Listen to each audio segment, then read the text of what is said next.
저는 어렸을 때도 지금도 단맛 나는 과일을 좋아해요. 20대일 때는 달아도 크게 걱정을 안 했는데 어쩔 땐 과일이 설탕보다도 더 달다고 느껴져서 당이 너무 많이 쌓이는 건 아닌가, 이제 이런 걱정이 되기도 하거든요. 흔히 당뇨가 있으면 당을 조심해야 한다고 생각해서 과일을 먹으면 안 되나 싶은데 혹시 당뇨여도 먹을 수 있는 과일이 있을까요? 네, 맞습니다. 중요한 질문을 하나 해주셨는데요. 과일 하면 건강에 좋은 식품이라는 생각을 많이 하시죠.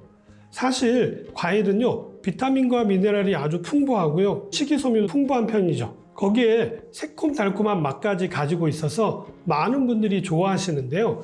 아무래도 단맛이 강한 과일들이 있다 보니까 당뇨가 있으신 분들은 과일을 조심해서 드시는 경우가 많으시더라고요. 과일에는요, 우리 몸에 영양소는 아니지만 특별한 기능이 있는 파이토케미칼에 이르기까지 우리 몸에 유익한 것이 많이 포함되어져 있기 때문에 과일을 먹는 것 자체가 문제가 되지는 않습니다만 어떤 과일을 드시느냐에 따라서 당뇨 예방에 도움을 줄 수도 있고 또 반대로 혈당을 급격하게 올릴 수도 있는데요. 오늘은 어떤 과일이 당뇨에 도움이 되는지 말씀드리도록 하겠습니다.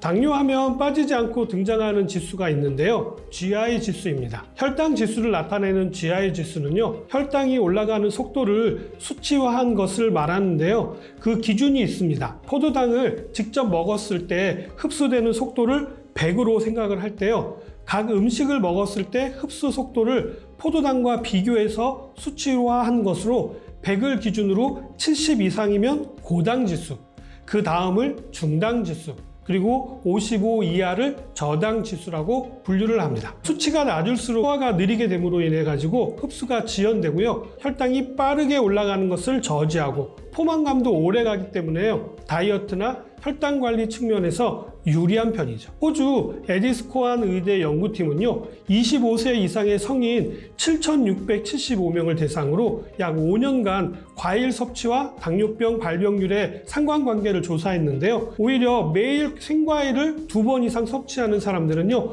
2형 당뇨에 걸릴 확률이 약 36%나 낮았다고 합니다. 그렇다면 어떤 과일을 드셔야 할까요? 당뇨가 있으신 분들은요, GI 지수가 낮은 음식을 드셔야 한다는 말은 많이들 들어보셨을 텐데요. 혈당이 높은 당뇨일수록요, GI 지수가 낮은 과일을 선택하시는 것이 좋습니다. 그러나 아무리 혈당 지수가 낮은 과일이라고 하더라도요, 많이 드신 만큼 혈당은 높아지게끔 되어져 있습니다. 1회 섭취량을 제한해서요, 적당히 드시는 것이 좋고요. 식후에 바로 과일을 드시는 것은 식사로 인한 당의 공급과 과일에 의해서 추가하는 당이 있기 때문에 식후에 과일을 드시는 것들은 피하셔야 합니다. 궁금한 점이 있는데요. 그럼 단맛이 강한 과일일수록 GI 지수가 무조건 높은 건가요? 결론부터 말씀드리면 아닙니다입니다. 흔히 단맛이 강한 과일이 혈당을 올릴 것이라고 오해하시지만 과일의 당도는 대부분 블릭스로 표기를 하게 되는데요. 용매 속에 녹아있는 용질의 양을 표기하는 농도의 한 단위입니다. 과일의 경우에는요, 100g에 포함된 당분의 양을 나타내는데요. 요즘은 간단하게 당도계를 통해서 빛의 굴절율을 이용해 가지고 당도를 알아내고 백분율로 나타냅니다. 이렇게 측정한 과일들의 당도를 살펴보면요, 사과는 약 14브릭스, 포도는 약 13브릭스, 참외는 약 12브릭스, 복숭아, 수박, 배는 모두 대략 10브릭스로 비슷하게 나왔습니다. 사과의 당도가 가장 높으니까 GI 지수도 가장 높을 것 같지만요, 실제 혈당 지수를 살펴보면요, 복숭아 GI 지수가 약 56이고요, 수박은 53, 참외는 51, 포도와 감은 48, 당도가 가장 높았던 사과는 오히려 GI 지수가 가장 낮은 것으로 나타났습니다. 그렇다면 이러한 점들을 모두 고려해서 당뇨가 있으신 분들이 드셔도 되는 과일들을 한 가지씩 말씀드리자면요, 첫 번째는요, 블루베리를 들 수가 있습니다. 블루베리에 대한 내용은 얼마 전에 영상을 올린 적이 있었는데요. 수용성 식이섬유와 불용성 식이섬유가 골고루 들어있기 때문에 식이섬유의 특성인 흡착으로 인해 가지고 장내에서 분해된 당을 천천히 우리 혈액 안으로 흡수되도록 하여서 급격히 혈당이 올라가는 것을 조절해 주기도 하고요. 혈중 포도당 수치를 낮춰주는 데 도움을 줍니다. 또한 안토시아닌이라고 하는 색소 배당체가 들어있는데요. 강력한 항산화 작용이 있어서 심혈관 질환을 예방하고요. 에너지 대사를 높여서 지방세포를 줄여들게 하는데 작용을 하기도 합니다. 블루베리에 들어있는 안토시아닌은요, 혈중 포도당 수치를 조절하는데 도움이 되는 인슐린 호르몬 분비를 촉진하는 데도 중요한 역할을 하는데요. 잘 분비되게 되면은요, 혈당이 급격하게 오르는 것을 막을 수가 있을 뿐만 아니라 적절한 혈당을 유지하는 데도 도움이 됩니다. 다음은 당도는 높으나 GI 지수가 낮은 사과입니다. 식이섬유가 풍부한 과일이라 혈관 내 콜레스테롤을 배출해 주고요. 당뇨나 고지혈증, 혈압과 같은 심혈관 질환을 예방하는 데도 도움이 됩니다. 수분 함량이 많고요. 당도도 높지만 GI 지수가 낮아서 당뇨가 있으신 분들에게도 좋은 과일인데요. 2019년 SCI급 학술지인 뉴트리언츠에서 밥을 먹기 전에 사과를 먼저 먹게 되면요, 오히려 혈당 수치를 낮춰주는데 도움이 된다는 사실을 발견했다고 합니다. 그러나 사과도 당이 높은 과일이기 때문에 한 번에 많이 드시고 밥도 많이 드신다면 혈당 관리나 다이어트에 아무런 도움이 안 될 수도 있다는 것 꼭 기억하시기 바랍니다. 이러한 내용은요, 아침 공복에 사과를 드시면 좋다고 말씀드린 내용과도 연관이 있는 내용들입니다. 다음으로 세 번째는요, 배입니다. 혈당 지수가 낮은 대표적인 과일 중에 하나로요, 식이섬유와 수분 함량이 높아서 변비에도 좋고요, 정장작용을 도와주는데요. 특히 섬유질이 풍부해서 혈류 내 당 흡수를 낮춰주고요, 식후 혈당 수치를 안정화시켜 주기도 합니다. 미국 임상영양 저널에 발표된 연구에 따르면요, 신선한 배를 섭취하게 되면 당뇨병 환자의 혈당 조절을 개선하는 효과적인 전략이 될 수 있다고 보고하고 있습니다. 배는 그냥 먹어도 맛있고요, 얇게 썰어서 구우면요, 더 달콤하게 즐길 수도 있는데요. 단 당뇨가 있는 경우에는 드시는 양을 조정해서 하루에 한 번 정도 드시는 것들을 권장해 드립니다. 배뿐만 아니라 당뇨가 있으신 분이라든지 다이어트를 하시는 경우 모두 해당되는 내용이기 때문에 잘 기억해 두시기 바랍니다. 네 번째로는 자몽을 들 수가 있는데요. 자몽은 오렌지와 마찬가지로 수분 공급과 비타민C의 좋은 공급원인데요.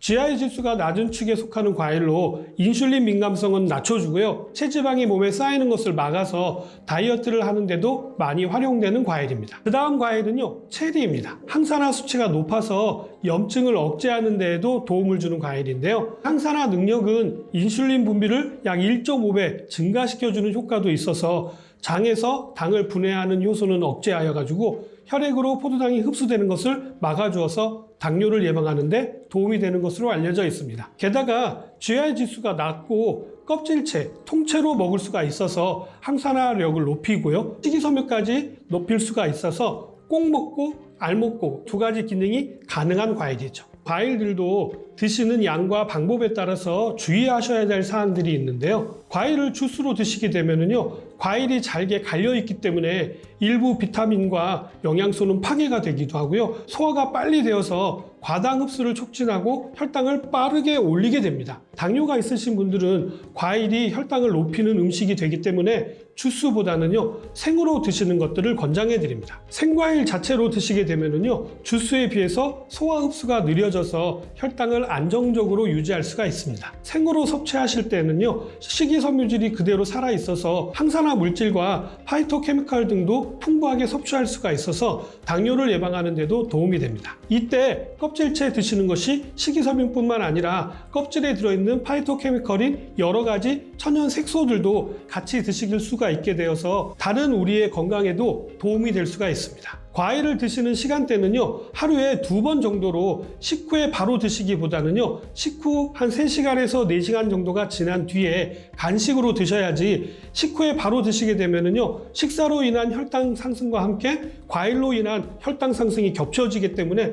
더 높은 혈당을 만들어낼 수가 있기 때문에 꼭 주의하시기 바랍니다. 한 번에 많이 드시기보다는요, 조금씩 나누어서 드시는 것이 좋고요, 또 당뇨가 있으신 경우에는요, 공복시 혈당, 식후 혈당, 당화 혈색소 수치를 고려하여서 드시는 양을 적절하게 조절하셔야 합니다. 혈당이 정상이다라고 하더라도요, 과일은 하루에 총 100g에서 200g 정도로, 사과는 한 반 개에서 한 개 정도, 딸기는 한 5개 정도, 수박은 한 2쪽 정도를 섭취하시는 것들을 권장해 드립니다. 물론 개인마다 같은 음식이라도 혈당 상승의 차이가 있을 수가 있기 때문에 질병이 있으신 경우라고 한다면요, 주치의 선생님과 의논하셔서 과일의 종류라든지 섭취량을 조절하셔야 합니다. 오늘은 당뇨가 있으신 분들에게도 도움이 되는 과일에 대해서 말씀을 드렸는데요.